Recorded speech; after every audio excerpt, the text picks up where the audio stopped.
Former leader of the United Democratic Front and activist Dr. Allan Boesak has declined an invitation to attend the UDF's 40th commemorations.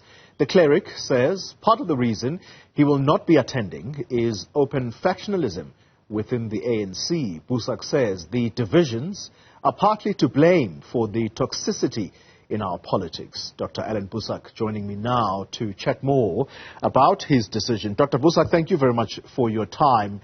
Does that introduction correctly capture the sentiment behind your open letter? Good morning, Xoli. Thank you for this invitation. Yes, in a sense it does, but as you know, it's a long letter, and that is certainly not the only reason why I am saying no to this invitation, which I otherwise would have loved to accept.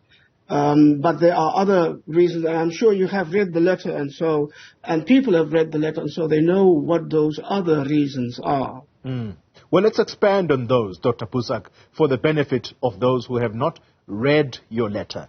Give us a quick summation, if you like. Well, so the factionalism derives from the fact that clearly it was indicated in the documents that I have seen and the conversation that I've had that this UDF 40 group and celebration is a kind of a new formation of what was called Defend Our Democracy. Now, I've had difficulty with that group because of the selectivity in which their indignation about the state of the nation had been expressed. And I say so in the letter. This group had invited me a number of times to come and speak, and every time I had declined those invitations because I thought, no, this is not a faction that should be supported, because whilst they were very, very clear and very verbal about the situation in which Mr. Zuma had been dragging the country, and I'd say rightly so, because there was a lot to be upset about. When it came to the things about Mr. Ramaphosa that began to surface, they remained quiet. So the indignation is about Zuma and his faction, but there's no indignation or no concern about Mr. Ramaphosa and his faction and the things that he were accused of doing. And so that to me is not right, because if the indignation is only about certain things that a certain person does, and not what a person in any responsible position must be doing. The indignation is not about the damage it is doing to, say, your own political party that they defend, or to the people most of all. Then that is a dangerous thing, and that's not something I want to be associated with. And if this UDF group that I have come to understand now is merely a new image of that group, then I think we are not moving any further. And then I think it is a great pity, even a tragedy, that the glorious history of the United Democratic Front would now be put in the service of further the aims of a faction in the African National Congress. You talk about the people who form part of this grouping called Defend Our Democracy. These are erstwhile leaders of the mass democratic movement, as you would describe yourselves in the past. These are very, very respectable or respected people in society.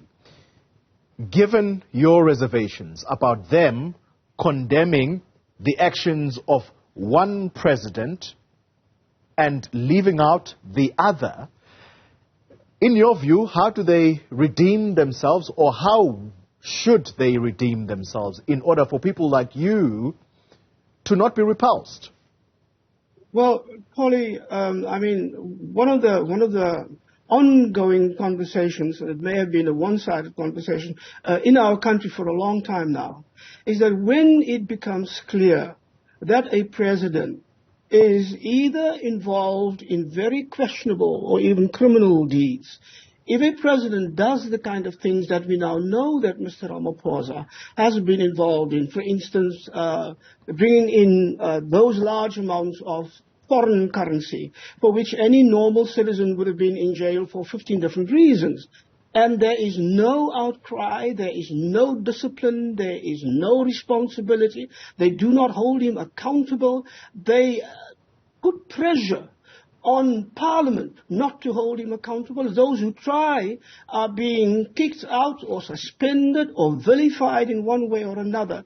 I would like to have seen the same indignation that they had with Zuma now arising, saying to Mr. Ramaphosa, Mr. President, your time is up. You should not be in this position. You are doing harm to our movement, the African National Congress, they should have said. You are doing even greater harm to the people, and you're doing harm to the office of the presidency. Not only in the eyes of our people, but in the eyes of the whole world. Those are things alone that should have made them rise up in indignation, but they haven't done so. So for me, and I said so to Comrade Popo in the letter, they should at least begin there, be honest as to where we are, and help the country by helping the African National Congress change to a leadership that will be responsible, responsive and accountable to our people. And I'm glad you touch on Dr. Popo Molefe, because he has written back to you, urging you to review your position. And this is partly why he says it. There are many South Africans who are angered and aggrieved by the state of politics and governance in our country. This notwithstanding, we are challenged to energize the citizenry to be active.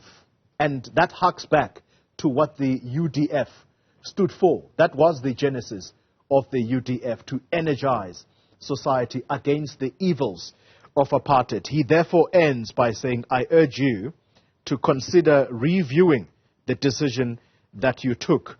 And this is to turn your back against the celebration of the history you were part of making. Do you think those kinds of words could help change your mind, or is your mind only going to be changed if, as you put it, President Ramaphosa steps aside? Well, it's not only President Ramaphosa. I mean, there's a whole range of things that we need to talk about. And you should not, well, let me first say, I mean, if you read those letters now, I have responded to his second letter as well. And if you understand the tone of those letters, you will see that we both have great respect for one another. I admire Comrade Popo Molefe very, very much, and so that's why our conversation is such a good conversation. And beyond the UDF 40 thing, this thing that you are pointing to, that the country is in such a crisis moment that we have to ask the question: is it now not the time to energize our people, as we did in the time of the UDF? But you know, Xoli, in the church we talk about a kairos moment that comes for a people. And I think that kairos moment is for us. And that kairos moment means not only a moment of truth in which the truth must be spoken and be seen, it is also a moment of discernment. And so there are many groups now who claim the spirit of the UDF. Even Dr. Corné Mulder the other day, whose father sat in the cabinet of P.W. Botha, who hunted our children down, who killed our children, who wanted the UDF dead the moment it was born, and did all sorts of things. He calls on the spirit of the UDF. Now you can understand, if that is beginning to happen, discernment is necessary. But you also have to say, those people who claim to be the progressive voices, are they really? Look at the track record of their movement in the last 30 years. And is it not time to call the people together to say, can we rise above all of that has been past, regain the spirit of the UDF, but not in the old vessels that have proved over the last 30 years to say we are your liberators, but in fact, in many, many ways have turned into the new oppressors of our people. And so these are painful decisions, but necessary decisions that needs to be made, and those discernments is what I'm calling for. So yes, I am for a movement. I am for re-energizing and mobilizing our people, but not within the old frameworks as if nothing had happened in 30 years, Xoli. Dr. Boesak, as we round up our conversation, at the risk of painting everyone with the same brush in the ANC. You know, there were sentiments during the state capture years when that investigation was being heard, where people in society were saying, you know, if this commission of inquiry into state capture were to be expanded, no individual in the ANC would be left untouched. I'm trying to circle back to what you are aggrieved by, and that is the selective condemnation of one leader over the other, when, in fact, it does appear that the one that is in power now has some serious questions to answer. I'm asking you the question in a roundabout way to say, do you think that there are people in the African National Congress who are clean and who can serve the country better than the few that are in charge right now? Oh, without a doubt. I've always said two things. I try to make a distinction. I definitely make a distinction between the ANC leadership as the party is going its way right now, and the people on the ground, the people I know and work with and love and have been with for so long. I make that distinction, but I also make the distinction. I really do believe, Xoli, that there are people in the African National Congress who are not only clean, but whose hearts might be bleeding for what is happening. But for them, I would say two things. Then, my brothers and my sisters, it is time for you. I'm not saying walk out of the ANC, but it's time for you to stand up. Save your movement. Do the things that are necessary so that people can see that you are serious about this. I believe that people in politics should be the kinds of people that should have the backbone to, when something is wrong, to stand up and say it and to act upon it. Now, there are people in the ANC who have the power, if they come together, to do what is necessary to help restore the trust of the people in the African National Congress. Because in one sense, it would be a total disaster should the ANC simply collapse tomorrow. I don't think anybody wants that. But for me, to be convinced, and for many, many people, according to the reactions that I'm getting, to be convinced that the ANC is even willing to redeem itself, it is now incumbent upon those brothers and sisters whom you and I are now talking about and who I am convinced do exist. Give them the room, and they must make the room and take the power to stand up and say, this is not the ANC that we want, this is not the ANC that represents the people, this is not the noble organization with its history. We are going to take our organization back, and by meaning that means giving it back to the hands of the people, because the nobility of the ANC always lies in the people and in the people's love for their country. Dr. Boesak, I like to end things on a controversial note.